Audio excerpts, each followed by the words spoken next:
Well, hello, hello, hello, and welcome to another episode of Ladies and Gents Listen Up. And man, we have stirred the pot. How you doing, Mr. Carpenter? I'm doing very, very well, Dr. Liz. Good, good, good. We have stirred the pot. We have some interesting comments that have been coming in to us. So if you stay through, well, we'll do it right after the like, share, and subscribe. Share this information with somebody else. We're gonna go to Grandma's cookie jar first, and then we're gonna share some of the comments that we're getting back from our viewers. So we're so happy that this information is stirring conversation and most importantly stirring thought. A paradigm shift of how we look at things. One of the viewers did send me a comment about understanding it from the male's perspective. So that's something that the viewers are really enjoying, understanding how men think, and just a whole different shift, because we know women are from Venus, men are from Mars. So if we can get a great perspective on each other's, how we think, how do we really think? But let's see what Grandma's cookie jar of wisdom has to say about today's topic. On the first side, it says, if you don't like the road you're walking, pave a new one. If you don't like the road you're walking, pave a new one. I'm all for that. I'm all for that. And the other side, it says, everything is cool. Yay. Everything is cool. So let's go to the comment, to the viewer's comment, right? One of our viewers commented, I believe she sent this one directly to you. So we're asking viewers if you could please put your comments in the comment section, because then we can get some conversation going on, right? So we have, I don't know if it's the secret, and this is in regards to the last episode that we talked about secrets, right? And says, I don't know if it's the secret or the content of the secret. That's food for thought there. She says, I like her opinion on Build a Bear or Get One Boxed Up. That's one of my favorites too, right? I agree. And she said she agreed with you that the time you spend on having an affair should definitely be spent on building your current relationship stronger. Yes, flowers grow through dirt. And she says, thanks for sharing, right? And this was from Carolyn. So thank you so much for your comments, and that about flowers going through dirt. I think that just kind of stirred a lot of thinking. Wow, you got to go through some stuff, right, to get the relationship that you're looking to and to become one. So, all right, so on to today's topic. So Okay, today, now I want to give a big up to DC because that lady is from DC. So well, all DC's in right. the house. All right, DC. Thank you, DC, for watching. All righty. So we're going to talk about how to love after trauma. Ooh, this is a. I guess let's just toss it back and forth, because I pulled up quite a few things from But First Joy. It was an article, and it listed quite a few things about loving after trauma. So we'll go ahead and we'll toss it to you first. Go ahead, kick us off. Okay. Now, first, again, I appreciate being here, being part of the community. And this is some great stuff that we get to talk and we get to converse. And since I'm the male sacrificial lamb, I'll do my part. I promise you.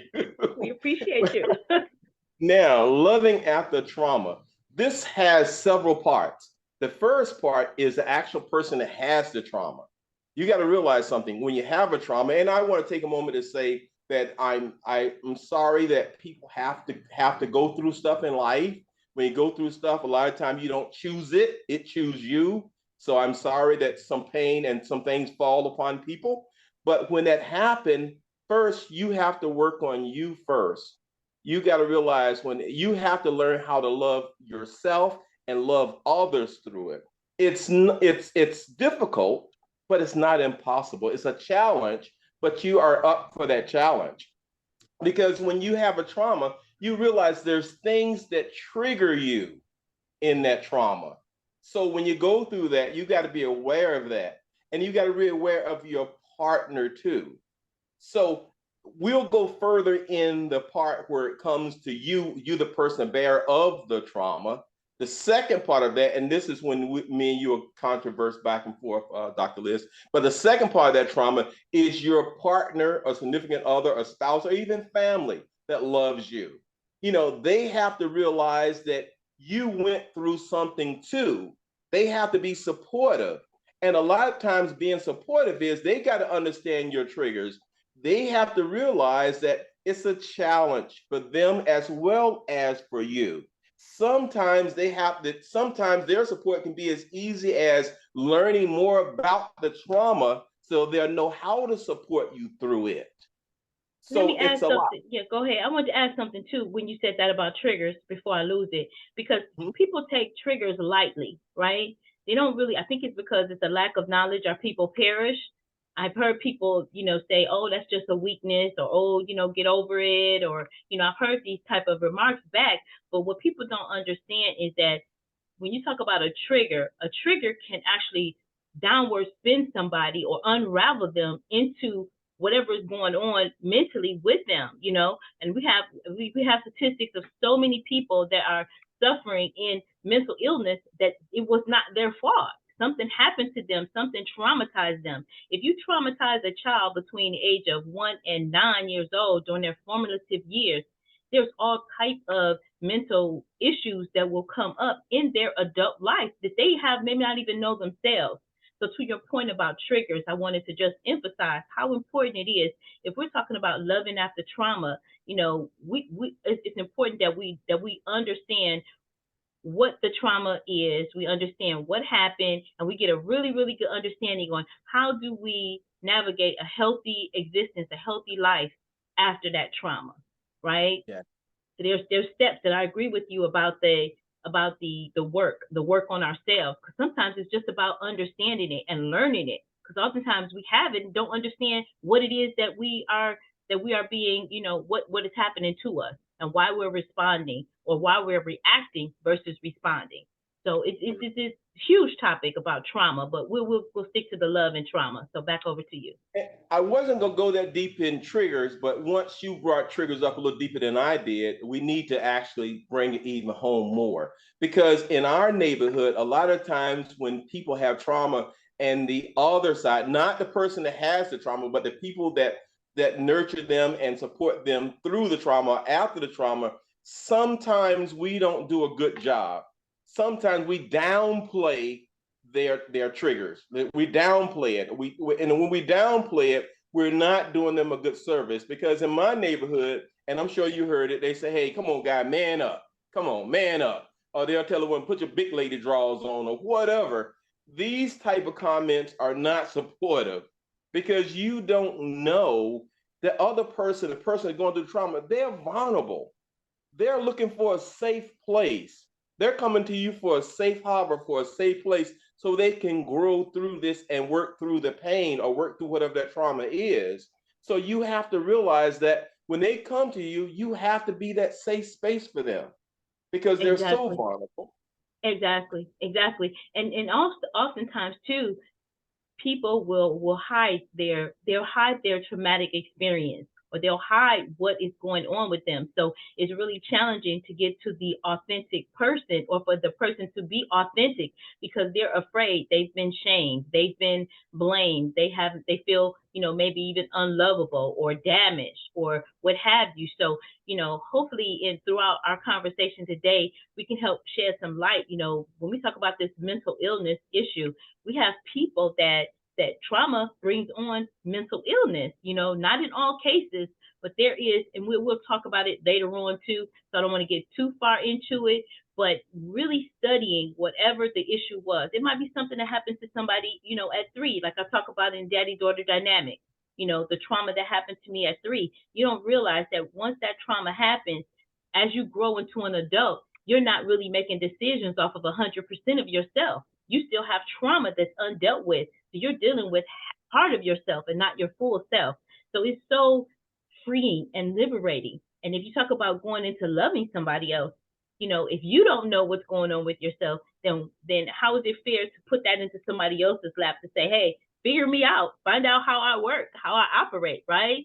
So that I believe that is like, we have so many issues with this dating and with this loving, on finding a loving relationship. But I think a lot of that is because we have undealt with trauma or undealt with issues. And then we're coming together and it's like, okay, well, why are you reacting this way? Or why are you so guarded? Or why are you this? We have all of these things that we still haven't dealt with. So it's a lot when we talk about how to love after trauma, you know? A lot of times it's just common sense, to be honest with you. It's common sense. It's as if a person with ADA, when a person with special needs or different abilities, you have to realize what's going on. It's common sense. It's you, and you have to be able to let that person be themselves, give them the space, be patient, be empathetic, and realize sometimes that you have to support them by telling them they need help. You might need to help, you might need to guide them to professional help. It could be where nothing you can say or do is going to make a difference, and you're going to need a third party or outside source to help you to love through that. And when that becomes the case, you have to help your partner get help. Now, a lot of times when you with a partner, sometimes when you tell a partner, "Hey, look, we need to get help," they think you're coming down on them, or they're not worthy, or this kind of stuff. But you have to do it in such a way that they understand you're being supportive, and you want to love them, and you go with them through it, and you want to work this journey back to where you want to be, or work to a journey where you guys are normal in that setting again. Because Yeah. Yeah. No, well, no, no. What about this though? When you say how to love after trauma, what about loving yourself enough to know that that person may not be the right person for you? If you go to them and you ask, you say, we need help, or we need counseling, or we need something, and they are totally 1,000% against it, or shaming you for even bringing it to them, that might be the time for you to give yourself that love embrace and say, okay, then maybe just we don't see eye to eye on enough important factors that maybe this is not the right relationship for us. I can't sign off on that fast.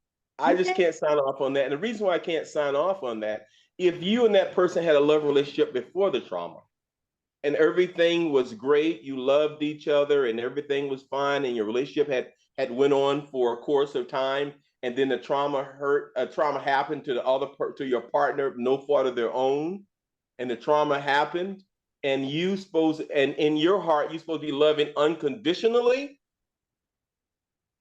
So and I'm not making light of what you said, but here's Mm-hmm. what I'm saying is, it's if it worked before the trauma and you love that person unconditionally, that might be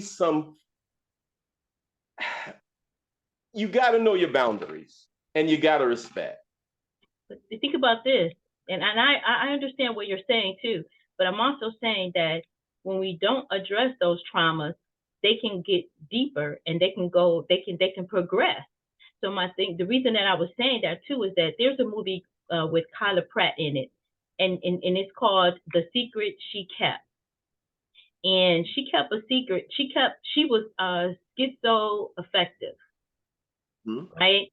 But she was able to keep that or conceal that condition until she progressed into a relationship, and then she got married. But she never told him about her issues. So she would have episodes of schizophrenic hallucinations and such. But she was able to keep it so concealed that they got married, but then it started to get worse because one of the triggers of her condition was stress. And in the movie, she was actually running for office, and she had a successful law practice. And so the marriage and all of that, it caused her to overload and unravel, right? So the thing that really stood out for me in that was that he was so loving to her. His thing to her was, you didn't trust me enough to share this with me. So we talk about being in a loving relationship. We talk about being able to be open and being able to be your authentic self, and being able to be in a safe space to be able to be all of those things and do all of that, right? So my point to that was, at some point, like, she didn't even understand how detrimental that was, right? And as she unraveled, she progressed into even worse, erratic behaviors. So I'm saying in that, and I'm not gonna do the spoiler alert and tell the movie because it was a great movie, right? It was a great movie, and it does give us a lot of insight into mental illness and such. But he loved her through it. He loved her all the way through it. That's unconditional love. He said, whatever we need to do, whatever I need to do to help you to get through this, I'm here. Even when she rejected it, he said, I'm still here. And he gave her that safe space. And so that's what I'm saying. When you, that's a safe space. You shouldn't have to fight for your safe space in a relationship, right? You shouldn't have to fight for, I need this help. You know, I need this assistance. That should, and that's just, again, my opinion. If you're loving one another, then what is, again, I said this before, out loving one another. So me out loving you in a relationship is, I want the best for you.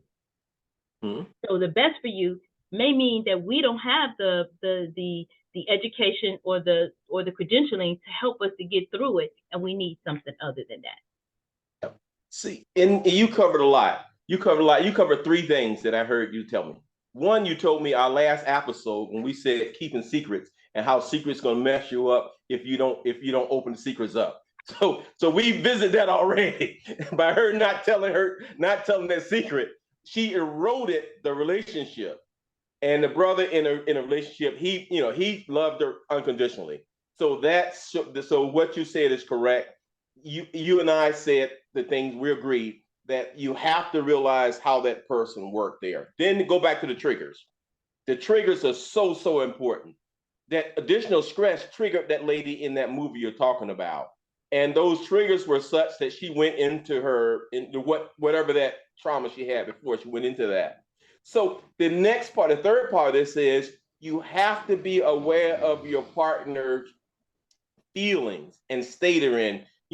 Are they angry? You got to worry about anxiety, the worry, the sadness. You've got to be on guard or notice these things in your partner. So when these things come up, how do you handle it? How do you handle it? And how do you guys handle it as a team? And how did the person with the trauma, how do they handle that? Because there's three sides of that. And yes, you have to work into some type of norm. And this is where you might need outside counseling or professional help. You said because team. It's a lot. You said team. You said team. Yes. And yes, that is the key, the team. Yes. Because when you come into a relationship, you give up the I for the we, for the team. And it's unselfish. But I believe that's where, again, some of the problems lie, because it's still this person and this person. I know our relationships are negotiable, but when we talk about the relationship that you're coming together as one, that means you're giving up the I. You're giving up what's just important for me. It's what's important for us together. That's what we talked about, that quarterly, review of how are we doing? Are we on the same page? Am I fulfilling your needs as my partner? Are you fulfilling mine? And being able to have that safe space to be able to communicate that. I think that's one of the keys when you talk about how to love after trauma. Two of the biggest things in a relationship or family or happen in your house: impact and finances, your wealth, building wealth and building impact. And the impact starts between you two. It's no more self. It's no more about self. It's no more self. It's not mine, me. That's children. Children do that. Once we get into a relationship with another person, like you said, it's us. It's a union. So when you work, you got to do what's best for the union, not so much for yourself, because that's selfish. That's what children do. If you're mature enough to be in a relationship with someone, then you got to own up to your part. And it's good, bad, or for worse. Absolutely. Absolutely. When the traumas come, that's when your partner sit down and figure it out. Right. And some of it's unknown trauma, right? And that's the scary part. Some of it's unknown, some of it's undealt with. Some of it is you won't know to a trigger hit that just starts that person to unraveling, like it did with the young lady in the movie. Yes. One of the other things that I had on my list was acceptance. Understand that the events that caused your trauma have passed. That's how we start to do self-care. That's how we start to caring for ourselves. Know that the events have passed. but now we still have some of the effects that we have to deal with, and Yes. dealing with it and not sweeping it under the rug. Like she said, she hid it for so long because she was afraid of what people was going to say, or that it was going to affect her career, was going to affect, so she hid it. And so she dealt with it in silent suffering. But then when you come together in a marriage, it's not so much that you can, just conceal when you're going through, fear and hallucinations and such, as such as she was doing. So again, understanding that the trauma have passed, and starting now to deal with the present and the future is one of the ways to love after trauma. And audience, if you notice, Dr. Liz and I, we haven't played at all through this one. We haven't laughed and acted the fool and played, because this is very serious. Trauma, yeah. This is something that's going on in this world today. Things have changed. This world is on a tipping point right now, that there's so much going on outside of your relationship, that the things inside your relationship has to perform well.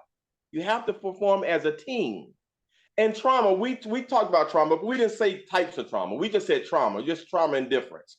Trauma could be mental, trauma could be physical, trauma could be financial, trauma could be emotional, trauma could be something from your past. It could be something right now. You both could even have went through a trauma. It could be trauma in your family, it could be one of your kids. It's so much out there that we have to work through. When we sign up to be with each other or agree to be with each other, we don't know what the future is going to bring. We hope for the best. We want the best. We all feel that, hey, I'm going to love you. It's going to be a bed of roses. We're going to enjoy ourselves. And we're just going to have the happy ever after. But it don't always work that way. There's bumps in the road. That journey get long and arduous where you can't quite make it all the time. And this is where you have to understand that loving support. How do you improve and build that relationship stronger after trauma? And these are the things we're talking about today. Is how do you do that loving relationship? How do you keep that going strong? How do you love a person after they've had a physical problem that they can't solve? Because a lot of times when the person with the trauma, personal trauma, feel like they're broken goods. They feel like they're damaged. They feel like they're not good enough.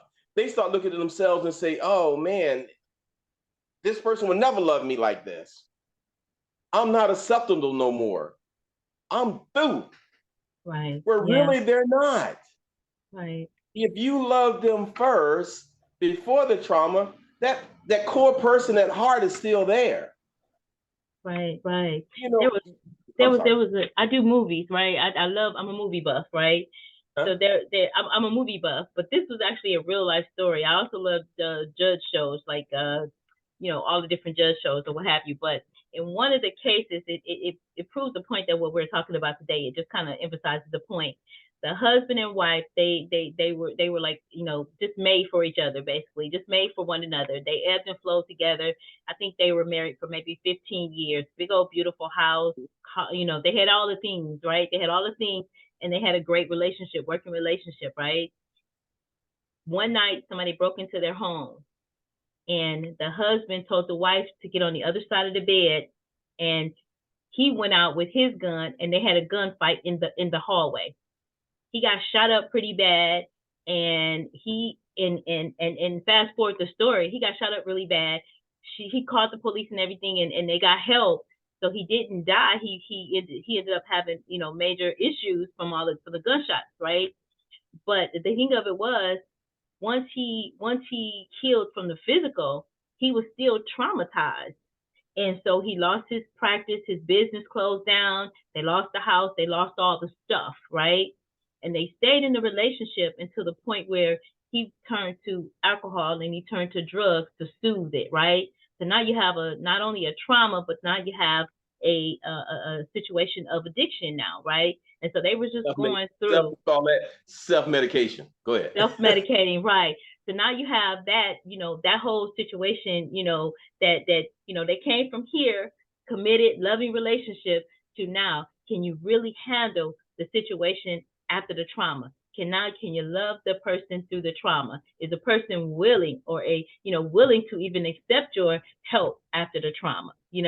So that's just kind of one of the scenarios that pops back in my head when we talk about loving after trauma. Like to your point, when you said it may not be a trauma that they suffered before, it may be a trauma that happened during the relationship, and is your love unconditional enough to help them get through it and help you, and what have you. Both of them were dealing with trauma, can't imagine what that would be like. So, there's a lot to this whole topic of loving after trauma. Like you said, there's many avenues. But one of the other things that, that was on my list was something that we forget about. And I don't know if we do it once we get comfortable in a relationship, but self-love, self-care daily, like taking care of yourself. Because then if you're taking care of yourself, then you have the best of you to present to somebody else, right? But if you're not taking care of yourself, sometimes we, get comfortable and then let ourselves go. Say, okay, well, I got them now, stop exercising, stop doing all the things. So that's something that's very, very important, to make sure that we exercise self-love daily, self-care daily. And it's not selfish to take an hour or so away and make sure that you have all your stuff together to come back to the relationship, right? Did you have another one you wanted to add to the list too? Because we've talked about a lot today. This has been full. Yeah. In conclusion, we need to wrap this up because you've covered it. The last part that I was going to talk about self-care too. That was my closer. I was going to close on self-care. So let me do this. Self-care first begins with identifying your triggers. That's the first thing. Then you got to be patient with your own self. You got to realize you're different now. So you got to be patient. You got to practice vulnerability. You've got to know your own needs. You got to know what you need. And then you got to start building that healthy relationship with yourself. That's good. And once you realize how to be kind to yourself, then you can go forward. That is so good. That's so good. When you said that about man, it just slipped out of my head. It was a good one. Oh, knowing your triggers and also having boundaries, right? The boundary part, not only having boundaries, but being able to, in a healthy manner, articulate that to the other person. I think a lot of times that's what happens. It falls to the wayside because we don't articulate it effectively. We just say, well, he's supposed to know what I think, or she's supposed to already know. But oftentimes this relationship thing is not, it's not written in a what do you call it? It's not written in a book, like a playbook or anything. It's something that we learn, right? As we go along, as we experience, as we share those experiences. And so that was just, something that popped in my head when you said that about boundaries. Yeah, know your boundaries, but be able to articulate those healthily to somebody else as well. So I'm going to give you the last word on that. You talked about self-love and self-care. That was some great information. I hope everybody's taking notes on this, because especially in 2023, we have so much heaviness, right? And so we have so much that we're dealing with. So just kind of taking some time out to breathe and to, do some healthy, maybe meditation, or, a spa, or going by the water, or taking some time to read, not being always wound up so tight. Taking some time for yourself is very important. Everything is cool. He ended how we began. Everything is cool. All right, everybody. Don't forget, share this information with somebody else. You have no clue who might be dealing with a trauma, and they just really want to understand a little bit more about it. So don't forget to like, share, and subscribe. Share this information with somebody else. Listen, learn, leverage the information. Bye for now. Y'all stay fearless.